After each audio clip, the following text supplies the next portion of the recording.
Hello friends, അപ്പോൾ ഇന്നിതാ എൻ്റെ ഫ്രണ്ടിൻ്റെ എൻഗേജ്മെൻ്റ് ആണ്. അതായത് ഞങ്ങൾ മൂന്നാളും കൂടിയാണ് പോണത്. ഇതിൻ്റെ രണ്ട് ഫ്രണ്ട്സാണ് കേട്ടോ. ഞങ്ങൾ മൂന്നാൾ ഒരേ ക്ലാസ്സിലാണ്. ഷിഫ വേറെ ക്ലാസ്സിലാണ്. അതായത് എൻഗേജ്മെൻ്റ് ഉള്ള ഫ്രണ്ട് വേറെ ക്ലാസ്സിലാണ്. കുറേ ദിവസമായിട്ട് വെയിറ്റ് ചെയ്തിരിക്കുകയാണ് കേട്ടോ എൻഗേജ്മെൻ്റ് ഒന്ന് ആവാൻ വേണ്ടിയിട്ട്. ഓളെക്കാളും എക്സൈറ്റ്മെൻറ്റ് ഞങ്ങൾക്കായിരുന്നു കേട്ടോ. കാരണം ഞങ്ങളെ കൂട്ടത്തിലെ ആദ്യത്തെ എൻഗേജ്മെൻ്റ് ആട്ടോ. അപ്പോൾ അതിൻ്റേതായ ഒരു എക്സൈറ്റ്മെൻറ്റ് ഉണ്ടായിരുന്നു. അപ്പോൾ ഇതാ ഞങ്ങൾ പോകാൻ വേണ്ടിയിട്ട് ഒരുങ്ങിക്കൊണ്ടിരിക്കുകയാണ്. അതായത് ഇവർ രണ്ടാളും എൻ്റെ വീട്ടിലേക്ക് വന്നതിരുന്നു കേട്ടോ. ഇവിടെ വന്നിട്ട് ഒരുങ്ങാമെന്ന് പറഞ്ഞിട്ട്. ഈവനിങ് ആണ് കേട്ടോ പ്രോഗ്രാം. ഞങ്ങൾ 1 മണിക്ക് ഇറങ്ങണം എന്ന് വിചാരിച്ചിട്ട് 2:30 കഴിഞ്ഞിട്ടാട്ടോ ഇറങ്ങിയത്. അത് കാരണം എന്താ വെച്ചാൽ ഞങ്ങൾ ടി വിയിൽ പാട്ടൊക്കെ ഇട്ട് എൻജോയ് ചെയ്ത് ടി വി ഒക്കെ കണ്ട് ഇങ്ങനെ ഇരിക്കുകയായിരുന്നു കേട്ടോ. ഞാൻ ആദ്യമായി ഒരു ഗ്രീൻ കളർ ഡ്രസ്സാണ് ഇട്ടിരുന്നത്. ഒരു ക്രോപ്പ് ടോപ്പ് ടൈപ്പ് അങ്ങനത്തെ ഒരു ഡ്രസ്സാണ് ഇട്ടിരുന്നത്. പിന്നെ ഞാൻ കുറച്ച് കഴിഞ്ഞപ്പോൾ അത് മാറ്റിയിട്ടോ. അത് വേണ്ടാന്ന് വിചാരിച്ചു. എനിക്ക് കുറച്ചൊരു ടൈറ്റ് ഉണ്ടായിരുന്നു.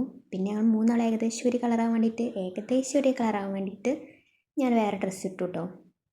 ഇവർ രണ്ടാളും നിങ്ങൾ ഇതിന് മുന്നേ കണ്ടിട്ടുണ്ടാവും. എൻ്റെ ബർത്ത്ഡേൻ്റെ വീഡിയോയിലും അതുപോലെ ഞങ്ങൾ കോട്ടക്കുന്ന് പോയിരുന്നു. അതിലൊക്കെ ഇവർ രണ്ടാളുള്ളത് കേട്ടോ. ഞങ്ങൾ മൂന്നാളും കൂടിയാണ് എല്ലാറ്റിനും പോയിരുന്നതൊക്കെ. ഇതിൽ ഈ ബ്ലൂ കളർ ഇട്ടത് നെഹിദയാണ് കേട്ടോ. ഓളെ വീട് ഇവിടെ അടുത്ത് തന്നെയാണ്, കുറച്ച് നടക്കാനുള്ളൂ. മറ്റോള് നെയ്ഷാന. ഓളെ വീട് കുറച്ചും കൂടെ പോകണം കേട്ടോ. ഓളപ്പോൾ ഓട്ടോക്ക് വന്നതായിരുന്നു. പിന്നെ അതാ ഞങ്ങൾ പോവുകയാണ് കേട്ടോ. ഞങ്ങൾ ബസ് കാത്തിക്കാൻ വേണ്ടിയിട്ട് ഞങ്ങൾ റോട്ടിൽ കണ്ട് ഇറങ്ങി നിന്നതായിരുന്നു. പിന്നെ ഞങ്ങൾ 2 ബസ് കയറിപ്പോയി. പിന്നെ ഓട്ടോക്ക് പോകണം കേട്ടോ. 2 ബസ് കയറി പിന്നെ ഓട്ടോക്കാട്ട് പോണത്. പിന്നെ ഇതാ ഞങ്ങൾ എവിടെ എത്തി. ഞങ്ങൾക്ക് വഴി അറിയാത്തതുകൊണ്ട് ഓളെ 2 കസിൻസ് അവിടെ ഇറങ്ങി നിന്നിരുന്നു കേട്ടോ. പിന്നെ ഞങ്ങൾ വെള്ളമൊക്കെ കുടിച്ചു. ഞങ്ങൾ എത്തിയപ്പോൾ മാറ്റിക്കൊണ്ടിരിക്കുകയായിരുന്നു. പിന്നെ ഓളെ മാറ്റിലൊക്കെ കഴിഞ്ഞപ്പോൾ ഞങ്ങൾ അടുത്തേക്ക് വന്നു കേട്ടോ. അങ്ങനെ ഞങ്ങൾ വെറുതെ വർത്താനമൊക്കെ പറഞ്ഞ് ഇങ്ങനെ കുറേ നേരം ഇരുന്നു.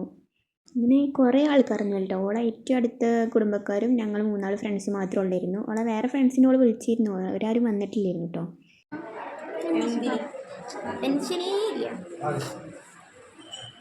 ടെൻഷനില്ലല്ലോ, തീരല്ല, കണ്ടിട്ട് മനസ്സിലാവുന്നുണ്ട്.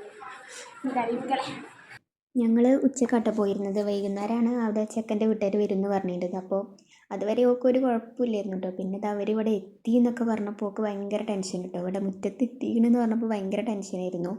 അതുവരെ ഭയങ്കര സംസാരവും കളിയും ചിരിയൊക്കെ ആയിരുന്നു. പിന്നെ അങ്ങോട്ട് ഓളെ മൂടൊക്കെ പോയിട്ട് മൂട് പോകാന്ന് വെച്ചാൽ ഭയങ്കര ടെൻഷൻ. എന്ത് ചെയ്യണം എന്നറിയാതെ ഫസ്റ്റ് ടൈം അല്ലേ ഇങ്ങനെ മുന്നിൽ പോയി നിൽക്കാൻ പോണത്. അപ്പോൾ അതിൻ്റെ ഒരു ടെൻഷൻ ഉണ്ടായിരുന്നു കേട്ടോ. പിന്നെ എന്താ അവർ വന്നു. ഇത് ചെക്കൻ്റെ പെങ്ങളാണ് കേട്ടോ. ചെക്കൻ വന്നിട്ടില്ല, അവൻ ഇവിടെ നാട്ടിലില്ലായിരുന്നു. അപ്പോൾ ഓന് വീഡിയോ കോളിൽ അങ്ങനെ ഇരുന്നു കേട്ടോ എൻഗേജ്മെൻറ്റ് നടന്നതൊക്കെ. പിന്നെ ടൈം കുറേ ആയിട്ട് ഞങ്ങൾ 6 മണിയായിട്ട് കഴിഞ്ഞിട്ടുണ്ടായിരുന്നു ഫുഡൊക്കെ കഴിച്ചപ്പോൾ. അതുകൊണ്ട് ഞാൻ ഫുഡ് കഴിച്ചപ്പോഴൊന്നും വീഡിയോ എടുത്തിട്ടില്ല. കാരണം ഞങ്ങൾക്ക് പോകാൻ നേരം വൈകിയിരുന്നു. 6:15 6:30ക്കൊക്കെയാണ് ഞങ്ങൾ അവിടുന്ന് ഇറങ്ങിയത് കേട്ടോ. അപ്പോൾ പിന്നെ ഫുഡ് കഴിക്കണമെന്ന് ഞാൻ വീഡിയോ എടുക്കാൻ പറ്റില്ല. അമ്മമാർ ഇങ്ങനെ വിളിച്ചുകൊണ്ടിരിക്കുന്നുണ്ട്. അമ്മ പോകുന്നില്ലേ ചോദിച്ചുകൊണ്ട്. അപ്പോൾ പിന്നെ ഞങ്ങൾ അവിടുന്ന് ഇറങ്ങിട്ടോ. പിന്നെ ഞങ്ങൾക്ക് ഷിഫൻ്റെ അപ്പോൾ കുറച്ച് അങ്ങോട്ട് ആക്കി തന്നു കേട്ടോ. അപ്പോൾ അവിടെ ഇറങ്ങിയൊക്കെ തന്നെ നേരെ മുന്നേ തന്നെ ഞങ്ങളെ ബസ് ഉണ്ടായിരുന്നു കേട്ടോ. അപ്പോൾ പിന്നെ ബസ് കയറി. അങ്ങനെ എൻഗേജ്മെൻ്റ് ഒക്കെ വിചാരിച്ച പോലെ മാഷാ അല്ലാഹ് അടിപൊളിയായിട്ട് നടന്നു. അപ്പോൾ ഇന്നത്തെ വീഡിയോ ഇത്രേ ഉള്ളൂ. അപ്പോൾ എല്ലാവർക്കും ബൈ.